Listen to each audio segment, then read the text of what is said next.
ஆறு மனமே ஆறு அந்த ஆண்டவன் கட்டளை ஆறு. ஆறு மனமே ஆறு அந்த ஆண்டவன் கட்டளை ஆறு.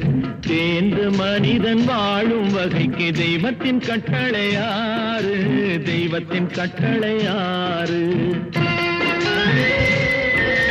ஆறு மனமே ஆறு அந்த ஆண்டவன் கட்டளை ஆறு.